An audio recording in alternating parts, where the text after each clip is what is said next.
Hello बच्चों, स्वागत है आपका अपने इस चैनल पर।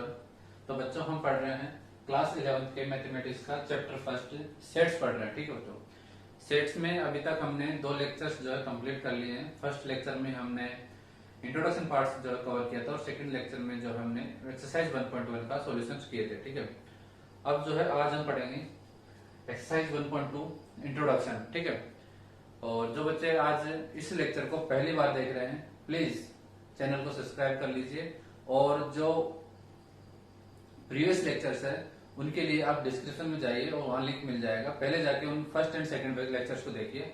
आफ्टर दैट आप देखिए ये, नहीं तो आपको समझ में नहीं आएगा। बेसिक जो इंट्रोडक्शन पार्ट है वो मैंने लेक्चर 1 में कंप्लीट करवाया है, उसके चाहे तो आप सेकंड ना देख के फर्स्ट के बाद में सेकंड थर्ड को देख लीजिए। ठीक है, तो आओ बच्चों, तो स्टार्ट करते हैं हम introduction parts of the exercise 1.2। ठीक है, इसमें है बच्चों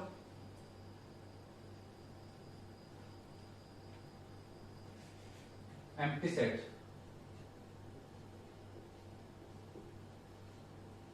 ठीक है, एम्प्टी सेट, एम्प्टी सेट को हम जो है बच्चों नल सेट भी बोल देते हैं। ठीक है, एम्प्टी सेट का मीन्स होता है हिंदी में रिक्त समुच्चय। ठीक है, ये मीन्स शून्य समुच्चय। ओके बच्चों, तो एम्प्टी सेट क्या होता है या शून्य सेट क्या होता है, शून्य समुच्चय क्या होता है, इसको देखने के लिए बच्चों कुछ एग्जांपल है, उनके थ्रू हम समझते हैं। ठीक है, ए एक सेट है जिसमें एक्स क्या है, x is a student,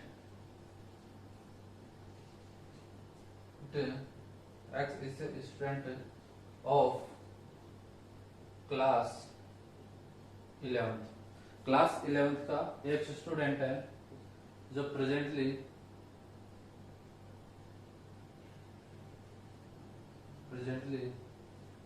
studying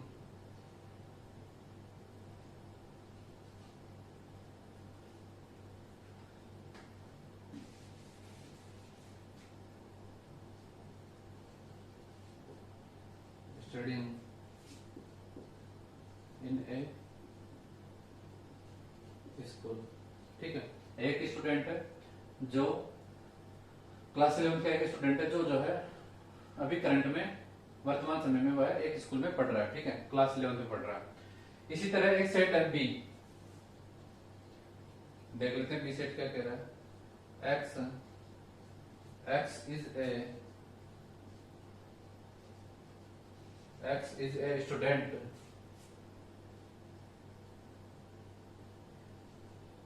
presently studying in both class 10th and 11th in a school।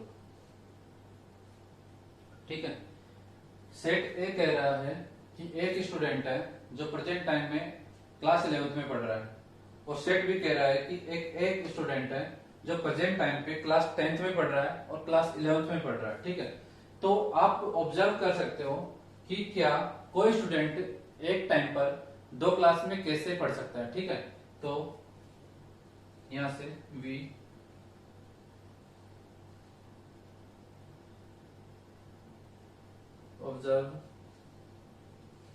we observe that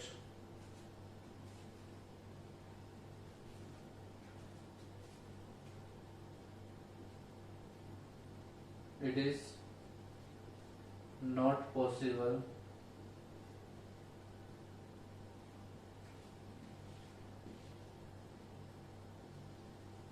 but that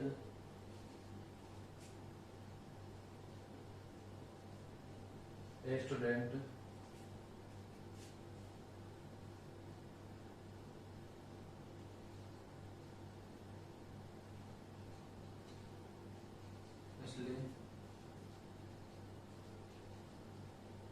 studying in both class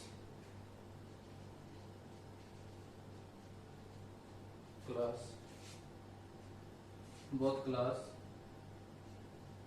10th and 11th। ठीक है, हमने क्या ऑब्जर्व किया कि एक स्टूडेंट जो है साइमल्टेनियसली जो है दो क्लासों में नहीं पढ़ सकता। ठीक है,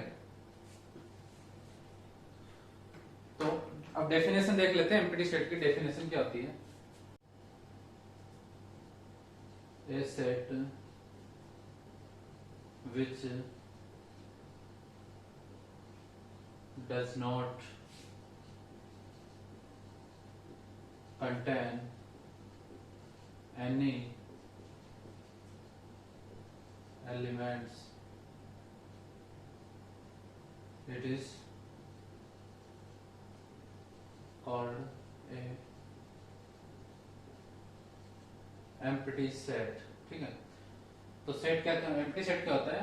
a set which does not contain any elements, it is called empty set. ऐसा सेट जिसमें कोई भी एलिमेंट्स नहीं हो, कंटेंट नहीं हो, बिल्कुल भी एक भी एलिमेंट नहीं हो, वह सेट क्या कहलाएगा, हमारा एम्प्टी सेट, या फिर कहते हैं कि नल सेट कहलाता है। ठीक है, और तो बताइए कि सेट ए जो है हमारा एम्प्टी सेट है या नहीं। Set A is the empty set और नॉट, बताइए। ऑब्जर्व करो कि हमारा जो सेट ए है वह एम्प्टी सेट है या नहीं। ये कह रहा है कि बच्चों एक स्टूडेंट है क्लास 11th का, वह जो है पढ़ रहा है प्रेजेंट टाइम पे, तो बिल्कुल ऑब्वियसली बात है, पढ़ सकता है ना कि इस सेट में कोई ना कोई स्टूडेंट तो होगा। ठीक है, क्लास 11th में कोई ना कोई स्टूडेंट तो पढ़ ही रहा होगा, तो ये सेट हमारा एम्प्टी सेट नहीं होगा बच्चों। इसी तरह सेट भी देखिए कि एक्स इज ए स्टूडेंट, एक ऐसा स्टूडेंट है जो प्रेजेंट टाइम पे स्कूल में पढ़ रहा है क्लास 10th में और 11th में। तो ऐसा पॉसिबल ही नहीं हो सकता, किसी भी कंडीशन में नहीं हो सकता कि क्लास 11th में भी एक बच्चा जो क्लास 11th में भी पढ़ रहा है और क्लास 10th में पढ़ रहा है, तो ऐसा कभी पॉसिबल नहीं होगा। इसलिए ये सेट क्या है, हमारा एम्प्टी सेट है, यानी कि इस सेट में कोई भी एलिमेंट्स लाई नहीं कर रहा है, कंटेंट नहीं है। ठीक है, इस एलिमेंट्स में, इस सेट में कोई भी हमारा एलिमेंट्स नहीं है, तो ठीक है।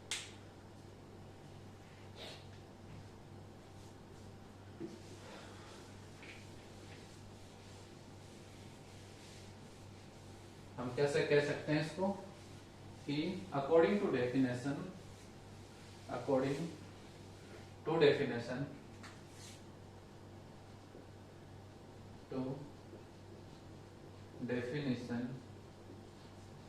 Of empty set. डेफिनेशन क्या कहती है एम्प्टी सेट की, तो उसके अकॉर्डिंग क्या किया कि set according set A is not a empty set and set B is empty set। ठीक है, अब एक इंपॉर्टेंट बात है कि empty जो सेट होता है उसे कैसे डिनोट करते हैं। empty जो सेट होता है उसे कैसे डिनोट किया जाएगा, तो उसके लिए एक स्पेशल लेटर होता है, एक सिंबल है, जिसे ग्रीक जो लैंग्वेज उसमें हम कहते हैं, ग्रीक सिंबल है जिसे हम पाई कहते हैं। तो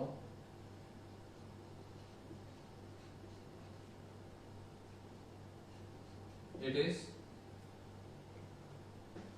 यह ले सकते हैं एम्प्टी सेट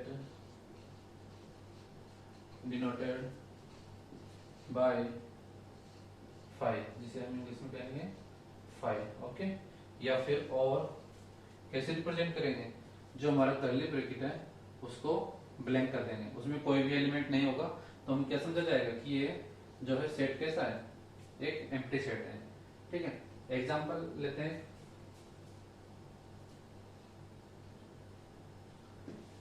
इसको एक एग्जांपल से थोड़ा समझते हैं। एक ए सेट है, ठीक है, जिसमें क्या है, x is a natural number. ठीक है, एक्स क्या है, नेचुरल नंबर है,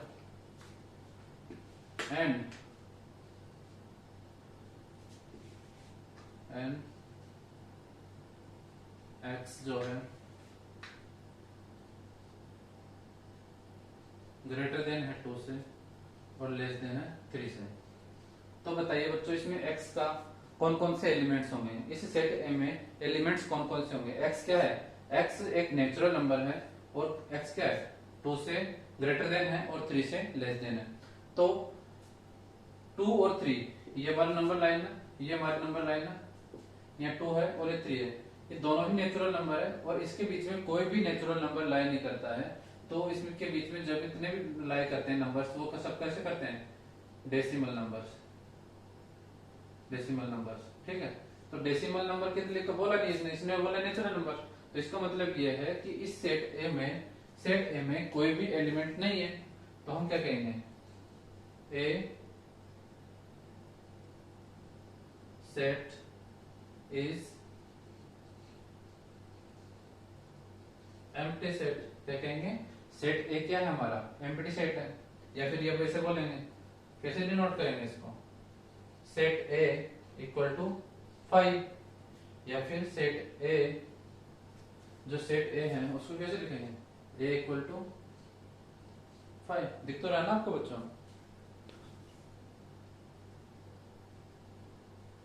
ओके ठीक है। तो सिंपल ये है, ऐसे डिनोट करेंगे। तो प्लीज नोट कर लीजिए इसको, please pause the video and note down.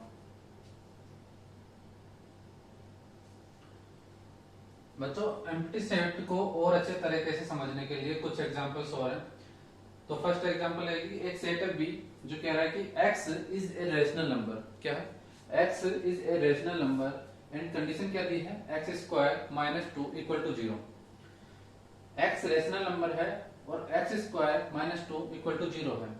इसको सोल्व करते हैं कि x स्क्वायर इक्वल टू 2 और x equal to plus minus root 2, यही हमारा सॉल्यूशन है। x की वैल्यूज क्या है, प्लस माइनस रूट 2, और यह कह रहा है कि x क्या होना चाहिए, रेशनल नंबर, जबकि यहां से निकल के क्या आ रहा है, ये प्लस माइनस जो अंडर रूट जो स्क्वायर रूट होता है, स्क्वायर रूट के अंदर की जो वैल्यूज होती है वो कभी भी क्या होती है, वो होती है रेशनल नंबर।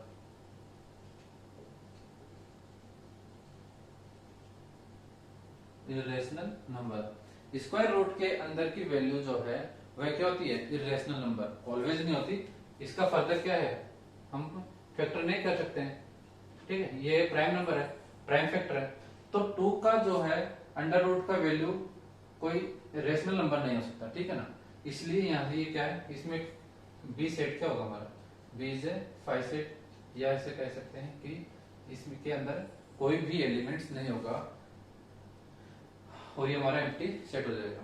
इसी तरह सी सेट है, वो क्या कह रहा है, x is an even prime number. x कैसा होना चाहिए, प्राइम नंबर होना चाहिए, और लेकिन कंडीशन क्या लगा दी, ग्रेटर देन 2 होना चाहिए, ठीक है। Even prime number, prime numbers कौन कौन से होते हैं, 2, 3, 5, 7, 11, 13, 17, 23 एंड सो ऑन, बहुत सारे नंबर है।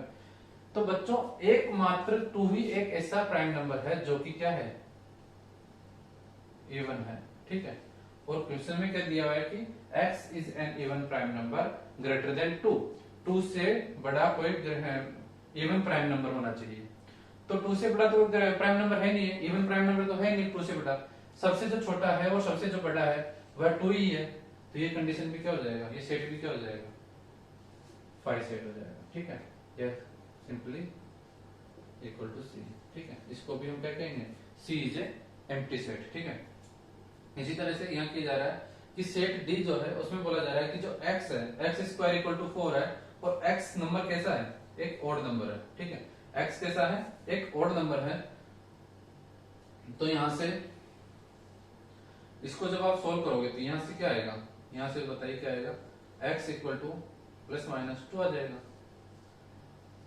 यह कंडीशन बोल रही है कि x की जो वैल्यू है वह प्लस और माइनस में 2 है, जबकि यह कंडीशन बोल रही है कि x क्या होना चाहिए, ओड होना चाहिए। तो ओड की कंडीशन तो सेटिस्फाई कर ही नहीं पाएगा इसको, है ना। किसी भी स्क्वायर नंबर का, किसी भी नंबर का जो है स्क्वायर रूट करते हैं अपन, ठीक है, तो वह तो ये ओड हो ही नहीं सकता, ठीक है। ओड नंबर का अगर इसे आप स्क्वायर करते हो, ओड नंबर का अगर x ये कह रहा है कि ओड है, x इक्वल टू ओड है, ठीक है, तो ओड नंबर का अगर आप स्क्वायर करते हो तो कभी भी इवन नंबर नहीं आएगा। तो यहाँ तो इवन नंबर दिया हुआ है, तो ये कंडीशन ही फॉलो नहीं करेगा, ठीक है। तो ये क्या रहेगा, डी सेट इज ए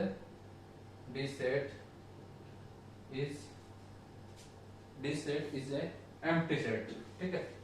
तो डायरेक्ट लिख देंगे यहाँ पे डी सेट इक्वल टू 5। तो आई होप आपको जो है एम्प्टी सेट समझ में आ गया होगा, आई थिंक, है ना।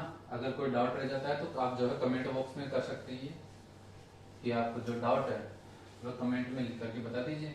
नेक्स्ट जो क्लास होगी उसमें आपके डाउट को सॉल्व कर दिया जाएगा, ठीक है बच्चों। Please pause the video and note down.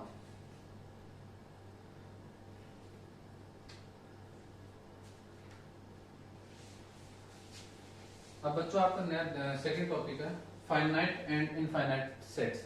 Finite and infinite set, नाम से पता चल रहा है फाइनाइट सेट क्या होते हैं, जिनमें कुछ फाइनाइट एलिमेंट्स होंगे यानी कि काउंटेबल एलिमेंट्स होंगे। और इनफाइनाइट सेट क्या होगा, जिसमें अनकाउंटेबल नंबर्स होंगे, अनकाउंटेबल एलिमेंट्स होंगे, ठीक है। तो देखते हैं टॉपिक।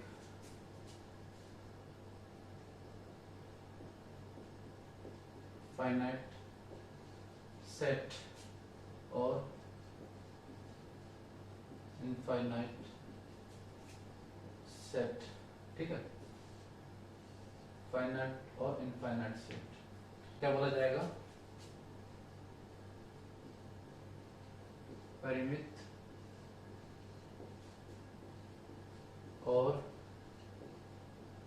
अपरिमित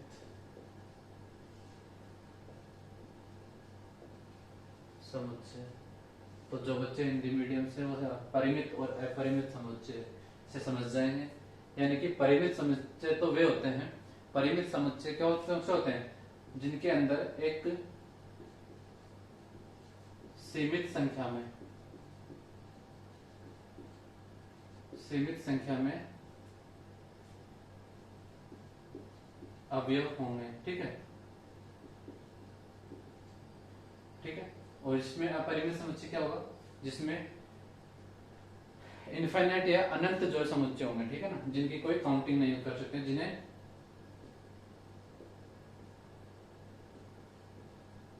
गिन नहीं सकते, ठीक है। इतने अगर इसमें एलिमेंट्स अवयव है तो हम उसको अपरिमित समुच्चय कहेंगे। और परिमित समुच्चय जिसमें सीमित संख्या में हमारे अवयव होंगे। और इंग्लिश मीडियम में क्या कहेंगे बच्चों, फाइनाइट सेट को देखिए, फाइनाइट सेट यानी कि परिमित समुच्चय कहेंगे ए सेट विच इज एम्प्टी, या तो सेट एम्प्टी होना चाहिए और काउंटेबल नंबर और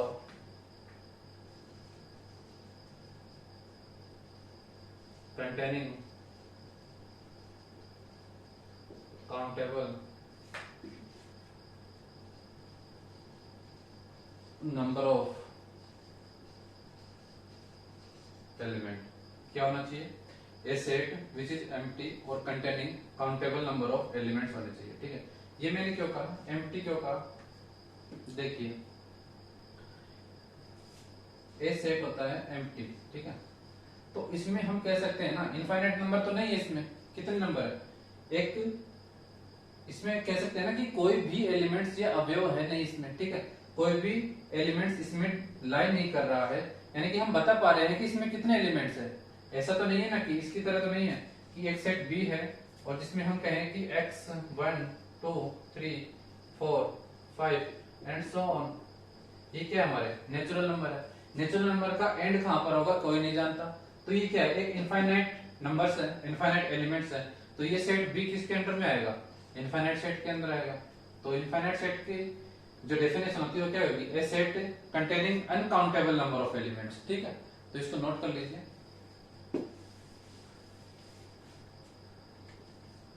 अपरिमित या फिर इनफाइनाइट सेट, इनफाइनाइट सेट की डेफिनेशन क्या होगी, a set which containing uncountable number of element. ठीक है, इसका एग्जांपल क्या हो जाएगा, ये हो जाएगा। इसी तरह एम्प्टी सेट के अलावा अगर आप बोलो ए इज 1 2 3 4 5, ये हमारा क्या है, एक फाइनाइट सेट है। क्यों, क्योंकि इसमें 1 2 3 4 5 ओनली 5 एलिमेंट है। कितने एलिमेंट हो गए इसमें, 5 एलिमेंट है, इसलिए हम इसको क्या बोलेंगे, फाइनाइट सेट बोलेंगे। और इसमें क्या है, इनफाइनाइट सेट हो जाएगा। ठीक है, इस तरह से इसमें कुछ एग्जांपल्स और बताते थे आपको। ठीक है,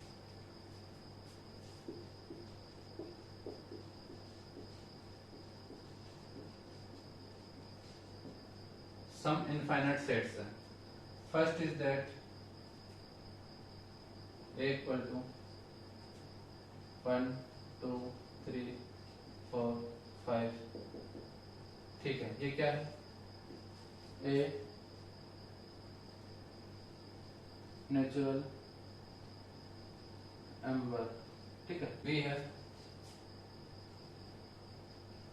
a set of even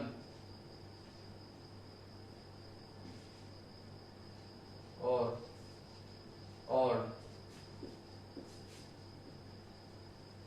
natural numbers. Even natural number और ऑड नेचुरल नंबर्स का जो सेट होता है वह भी कैसा होगा, इनफाइनाइट सेट होगा। देख लीजिए, इवन नंबर का सेट कैसा होगा, 2 4 6 8 and so on. And odd number का सेट कैसा होगा, 1 3 5 7 9 एंड सो ऑन। ठीक है, यानी कि जिसके लास्ट में आपको 3 डॉट्स मिल जाए ना, वो सेट आपका कैसा होगा, इनफाइनाइट सेट होगा। इसका मतलब वो है कि सो ऑन है, इन्फिनिटी तक चलेगा, सो ऑन। ठीक है, अब कुछ स्टूडेंट्स ऐसे मत कहने लग जाना कि सर ये जो है इसमें भी ये भी क्या इनफाइनाइट सेट होगा क्या, 1 2 3 3 डॉट है एंड ये 100 तक अप टू कर रहा है। ठीक है, तो ये मत कहना कि सर इसमें भी 3 डॉट है तो इसका मतलब ये भी फाइनाइट नंबर है। नहीं, ये है इनफाइनाइट नहीं है, ये फाइनाइट है। ठीक है, फाइनाइट सेट। ठीक है, क्यों, क्योंकि ये जो 3 डॉट्स हैं वह बीच में, और इनको क्या बोलते हैं, अप टू, यानी कि ये 100 तक जाएंगे। और इसमें क्या है, सो ऑन, ये पता नहीं कहां तक जाएंगे। ठीक है, इसलिए बोलते हैं ये तो होता है इनफाइनाइट सेट और होता है फाइनाइट सेट। और एग्जांपल देख लीजिए इसका, तीसरा, a set of all integers. Integers का भी सेट कैसा होता है, -3 -2 -1 0 1 2 3 एंड डॉट डॉट डॉट।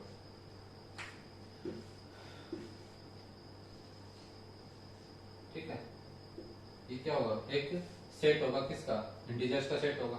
ठीक है, अब इसका भी एक एग्जांपल्स देख लीजिए, फाइनाइट का भी, कि ए सेट है जिसमें क्या है,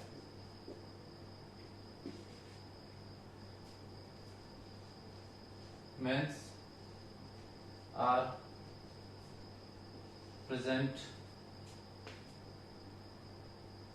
presently in the वर्ल्ड। दुनिया में जितने भी इंसान हैं, आदमी हैं, वह भी क्या है, एक काउंटिंग की फॉर्म में होते हैं, काउंट किया जा सकता है इनको, तो ये भी क्या है, एक फाइनाइट नंबर में आ जाएगा। ठीक है,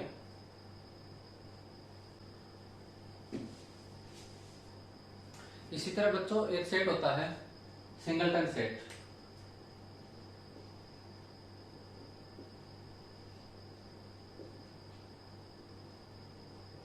सिंगलटन सेट, ठीक है, इसका मतलब ये क्या होता है, a set containing only one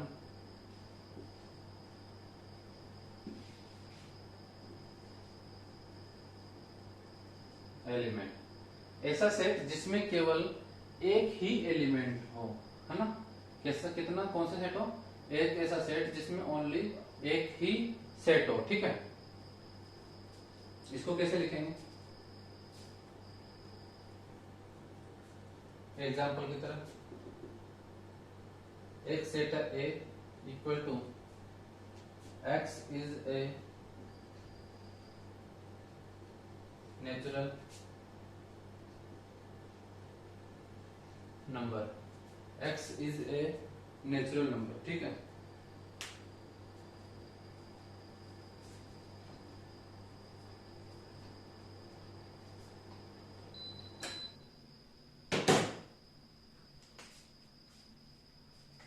x is a natural number and x square equal to 4, ये गिवन है। क्या है, x is a natural number, कैसा है, एक सेट है जिसमें x जो है नेचुरल नंबर है और x स्क्वायर इक्वल टू क्या है, 4 गिवन है। तो बताइए इसको सोल्व करते हैं, तो यहां से x की वैल्यू क्या मिलेगी आपको, x की वैल्यू क्या मिल जाएगी, प्लस माइनस 2, यानी कि प्लस 2 मिल जाएगी एंड माइनस 2 मिल जाएगी। ये कह रहा है नेचुरल नंबर, क्या नेचुरल नंबर है ये, नो, नेचुरल नंबर हमारा कहां से स्टार्ट होता है, 1 2 3 4। ठीक है, तो हम क्या लेंगे, केवल x की वैल्यू इज 2, तो यहां से सेट ए में क्या आ जाएगा, set A equal to only 2, तो this is called singleton set.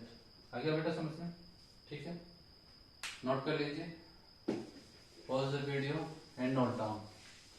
ठीक है, नेक्स्ट है आपका इक्वल सेट। ठीक है, क्या है, equal set. Equal set Hindi में क्या कहेंगे उसको, हम कहेंगे हिंदी में समान समुच्चय। ठीक है, इक्वल सेट, इक्वल सेट को क्या बोलते हैं हिंदी में, समान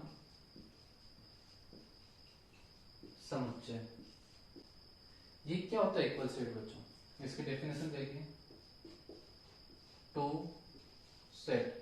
अब इक्वल सेट लिखा हुआ है, इसका मतलब एक सेट का कंपैरिजन किसी अदर सेट से किया जा रहा है, यानी कि यहाँ पर दो सेट्स की बात की जाएगी। ठीक है, तो two sets A and B are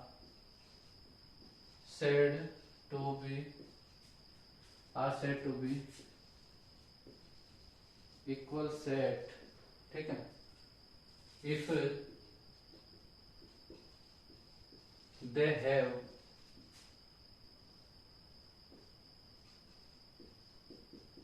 exactly same element. ठीक है, ए एंड बी दो सेट है, वह इक्वल सेट कब कहलाएंगे, जब उनके जो एलिमेंट्स है वह कैसे होने चाहिए, बिल्कुल सेम होने चाहिए। यानी कि एक एग्जांपल लेते हैं, ए सेट है 1 2 3 एंड 4। ठीक है, एंड एक सेट है बी, वह क्या है 1 3 2 4। ये चेक करिए इनमें कि इनके सारे एलिमेंट्स जो है सेम है क्या, इसमें भी 1 है, इसमें भी 1 है, इसमें भी 2 है, इसमें भी 2 है, इसमें 3 है, इसमें भी 3 है, इसमें भी 4 है, इसमें भी 4 है। ठीक है, तो इसका मतलब ये है कि ये दोनों सेट जो है इक्वल सेट है, क्योंकि इनके जो सारे के सारे जो एलिमेंट्स हैं, ऑल एलिमेंट्स आर सेम। ठीक है, ऑर्डर कैसा भी हो सकता है, ऑर्डर डजंट मैटर। हमने रोस्टर फॉर्म में पहले ही पढ़ा था फर्स्ट क्लास में कि ऑर्डर रोस्टर फॉर्म में जो है ऑर्डर जो है मैटर नहीं करता है, ठीक है। आप किसी भी ऑर्डर में लिखिए वह सेट हमेशा सेट रहेगा। तो यहाँ से हम क्या लिखेंगे, ए इक्वल टू बी, ये हमारा क्या है, एक इक्वलिटी का साइन है, ठीक है। नोट कर लीजिए इसको। ऐसे ही एक एग्जांपल इसको, ये दो सेट है, तो सेट ए यहाँ से क्या हो जाएगा, जो 6 है उससे लेस देन कितने प्राइम नंबर्स आएंगे हमारे, 2 है और 3 है और ये 5 हो जाएंगे यहाँ से। इस तरह a set is prime factors of 30। ठीक है, फैक्टर क्या होगा यहाँ से देख लीजिए, प्राइम फैक्टर जो होते हैं 30 क्या होगा, 2 से डिवाइड करिए यहाँ पे कितना आ जाएगा 15 टाइम्स, 3 से करिए 5 टाइम्स और ये 5 से करिए 1 टाइम्स। तो इसके डिवीजन क्या आ जाएंगे, प्राइम फैक्टर्स क्या आ जाएंगे 2, 3 एंड 5। सिंपल सी बात है, ठीक है। तो आज के लिए इतना ही बच्चों, आप सभी को ये सेशन पसंद आया होगा, ठीक है ना। अगर पसंद आया है तो प्लीज लाइक जरूर करिए और सब्सक्राइब साथ में करना है, और जो अपने आपके जो क्लासमेट्स हैं उन सभी के साथ में इस वीडियो को, इस लेक्चर्स को और इस चैनल को शेयर करिए, ताकि उन्हें भी जो है लॉकडाउन में घर पे बैठे बैठे पढ़ने का मौका मिले। तो बच्चों जय हिंद, जय भारत, थैंक यू बच्चों।